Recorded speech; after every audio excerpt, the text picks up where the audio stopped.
What is going on, everybody? It's Matt Marchese, also known as Islanders Daily, here with your latest news from the four-time Stanley Cup champions, New York Islanders. On today's episode, it was a kind of quiet day around the NHL, but still, we got some news to talk about. We'll talk a little bit about comments that Mathew Barzal made regarding Anders Lee's contract. Maxim Shabanov has arrived on Long Island. We'll talk a little bit about Matt Barzal's injury that he was talking about earlier today, and then we'll do our Simon Holmstrom outlook for the season. So to get things started, we're going to be talking a little bit about Darsh's comments on Anders Lee. So we all know Anders Lee is going to be a free agent after this year. I know some people think he might be traded at the deadline and stuff. I do not think that will happen. I think Anders Lee will probably be on the Islanders for the rest of his career as long as he's willing to take, a hometown discount. And this is kind of what happened. Darsh in this interview talked with Anders Lee. This is what he said to him. Let's start the year and see where it goes, Darsh said. There's no urgency on his side. There's no urgency on my side. He's the captain of our team, and I really like the individual, but I'm new to the team, right? So we're really not hearing anything big about this at all. Darsh is letting this play out. It's going to be kind of a day-by-day process. There's no urgency on either side of them. We know Anders Lee in 82 games had 29 goals and 25 assists, 454 points last season. So there's no urgency between either of them. They both want to go out there. They both want to play. This is Anders Lee's final year of that $7 million contract that he signed. Now, has Anders Lee been worth that $7 million? Probably not, but he's such a good leader, such a good captain that it's livable. It's livable with. And if Anders Lee wants to stay on the Islanders, which I think he probably will, he'll have to take a hometown discount. I'm hoping around $2 million Anders Lee would be willing to take. But if he's not, there's definitely the possibility where Anders Lee will be on a new NHL team come next season. I know some people, like I said, think he will be going at the trade deadline. I personally don't see that. I think he will stay for the whole season. But of course, you never know. And Anders Lee, this is gonna be a year where he's gonna try and prove himself. He wants to show that, hey, I can still play hockey, and I'm excited for it. I think Anders Lee has done great work with the Islanders. I think he's been a great leader, a great captain. Probably there's not a better captain you could ask for from the Islanders after Tavares left. So I've really enjoyed Anders Lee. And as Darsh said, there's no urgency. They're taking it day by day. They want to get the season rolling and see how it goes from there. So on to our next topic. We're going to be talking about Maxim Shabanov. If you guys have been tuned in since the beginning, we talked a little bit about the visa troubles that Shabanov was having. Well, we do have an update. Maxim Shabanov has finally arrived on Long Island. He's gotten his visa. He's here. He's ready to play. And in perfect timing for training camp, which is starting up soon, and preseason hockey. I'm super excited that Shabanov got here. And, I think Shabanov's a very talented player. We saw it in the KHL. He's very small, though. Shabanov is a very small player. But having Shabanov, that kind of guy here, is definitely good for the Islanders. You need more of that speedy, skilled player, which the Islanders have been lacking for some time. So it's all good. He got his visa. He's arrived to Long Island, and I'm sure he'll be practicing soon enough. The Islanders, in my opinion, is almost like a second Russia with the amount of Russian players we have on our team. And he says that was a reason why he actually decided to sign with the Islanders as well, because of how many Russians we have and how much good they have to say about the Islanders. So that's really all there is to it. Just good news that Shabanov did get his visa, and he's here on Long Island. Okay, so now here's an interesting one. We're going to be talking about Barzal, Matt Barzal. Today he was at the NHL North American Player Media Tour, which is something the NHL does.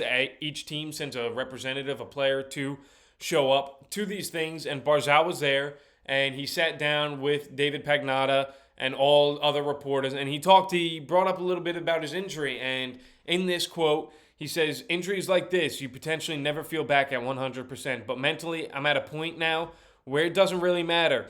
If I'm feeling great, if maybe one day I'm a little sore, whatever, it is what it is. And I got 6 more years left on my contract right now, and I'm fully committed, just doing everything I can to be the best player I can be."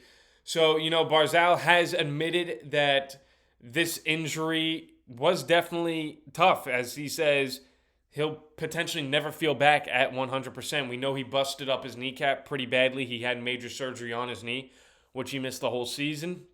And it's right. It's tough for a player of his caliber to come back from these injuries. Such a speed player. You know how that said speed, but he's a speed demon player, Barzal. That's what he is. He relies on that speed. We've seen him win the fastest skater competition in the NHL.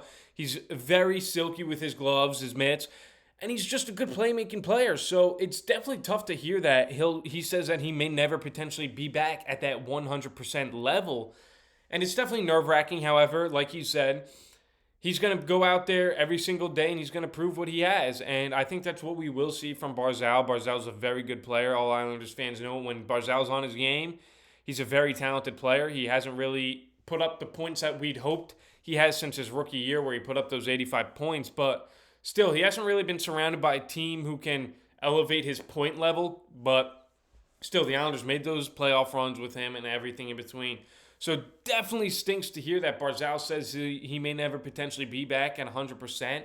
But still, I believe that Barzal is a solid enough player where this injury, maybe just this year, it's a little sore. It might, definitely early on in the season, it's going to be getting that rust off that he missed, and especially coming back, opening up about how serious this injury actually was for him and how much it could affect him. So it's definitely a little nerve-wracking as an Islander fan, but I think we should all stay optimistic and not worry too much about Barzal's quote, as he's just stating the obvious, essentially, that it doesn't really matter. It's an injury. He may never be back at 100%, and it might be sore some days, but hey, he's going to go out there and play nonstop. So it's definitely a little nerve-wracking, but at the same time, I don't think we should be too upset about it. I think it's more so we just got to kind of believe in Barzal and believe what he has to say. So, yeah, stinks that Barzal got injured there.